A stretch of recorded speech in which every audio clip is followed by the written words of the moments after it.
Ed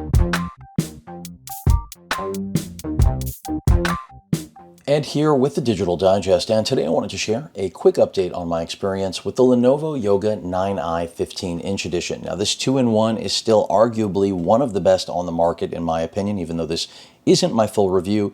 A recap of what Lenovo sent over: at $1,700 US, you've got an Intel 10th Gen i7 processor, that's the 10750H 6-core CPU, complemented by 16 gigs of RAM.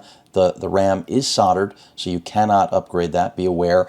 A 1 terabyte NVMe, Wi-Fi 6, Bluetooth 5.0, 2 Thunderbolt 3 ports, and of course an NVIDIA GTX 1650 Ti with Max-Q design that has 4 gigs of dedicated RAM for gaming, photo and video editing. So overall, a really well-balanced machine, great build quality, fantastic soundbar, a full HD display. You can kit this out to a 4K display, but that will set you back. I think you'll go from around 1,700 all the way up to I think 2,000. But let's take a look and a listen at the multimedia performance of this, again, the 9i 15-inch 2-in-1.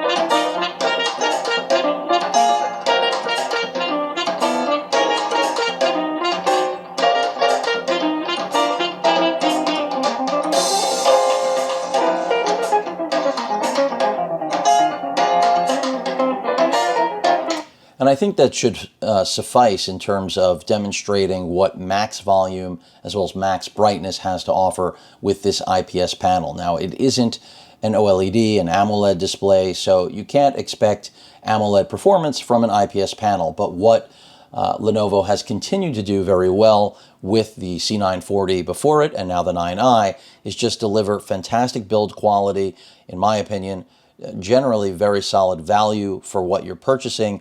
And the multimedia experience, again, because of that soundbar hinge, is, in my opinion, best in class. We've got a 720p webcam center top there, a little privacy switch. No Windows Hello IR support, so facial recognition is out, but you do have a fingerprint scanner.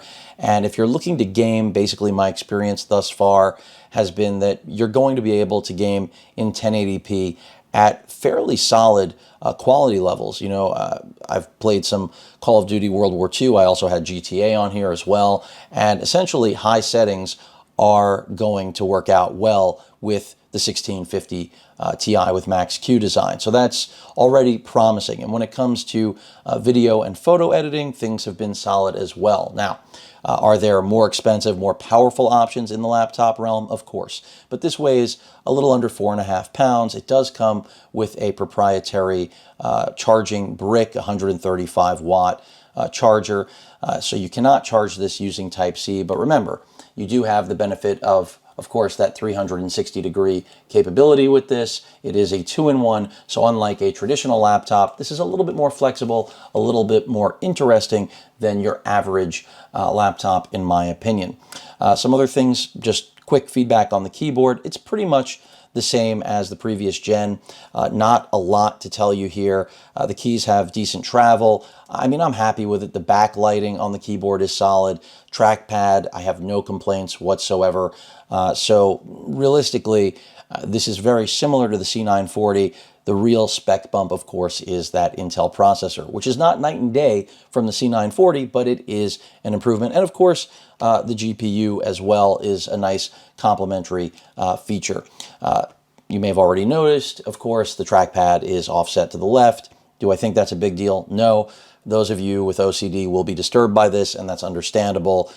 I get it completely. But those of you who want a numerical keypad will be very happy that it's there. I mean, this is just done to make sure that when you're resting on the deck, so to speak, you're not touching the trackpad, because inherently, if it was more center, you would absolutely be on it, no question about it. Now, again, this is just an update. At 4 and almost a half pounds, I think this is one of the best 2-in-1s out there, my other favorite being the HP Spectre 15T, and I'll eventually compare these head to head. Your power button on the right side of the machine, a USB Type A port, and then the actual pen, which is docked right there into the machine. You just pull it out. Now, you do have one of the better pen experiences from a 2-in-1 with the Wacom experience, or Wacom, however you like to pronounce it. But the downside to this docked charging pen is its profile. You know, that's part of the trade-off. I love that there is a garage, as Lenovo denotes it, for the pen to be stored. On the other hand, I'm not a huge fan of this tiny stylus that reminds me of something from yesteryear. So I'm accustomed to, you know, stylus now that are pen-sized. This reminds me of what companies used to do, and they no longer do it. So I'm not really being critical. I'm just saying it's part of the compromise of having this self-charging pen that does stay on board. I do love that it's on board, but I think we could have a better stylus. The upside here is that you can use any Wacom compatible pen with this, and you will get some of the best performance in a 2-in-1. I would give a slight edge to Lenovo over the competition, but it is not night and day. That shouldn't make your decision on selecting this over something like the Spectre. So we've got on the left side of the machine a headphone microphone combo jack, 2 Thunderbolt 3 ports right here, and then that proprietary power port for the 135 watt brick.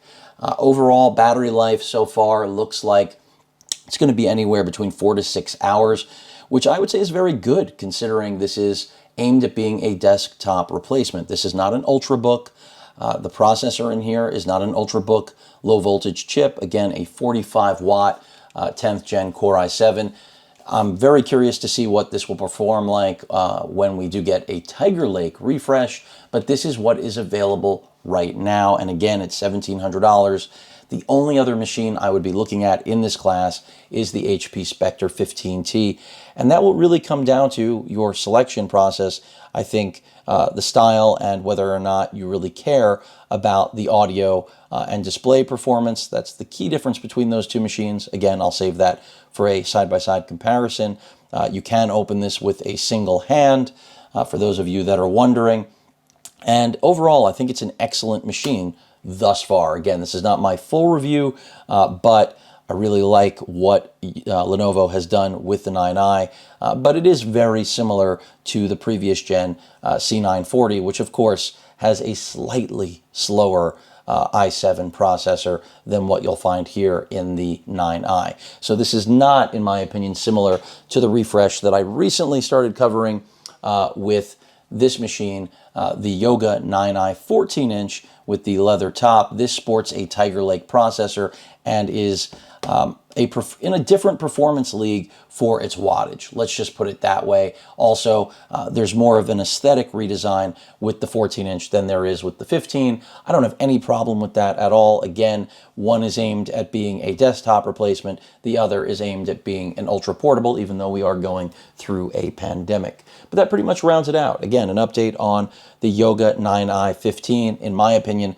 one of the best ultra portables on the market right now that can serve as a desktop replacement because it is only 4.4 pounds in change. So really like this machine. Full review should be coming soon.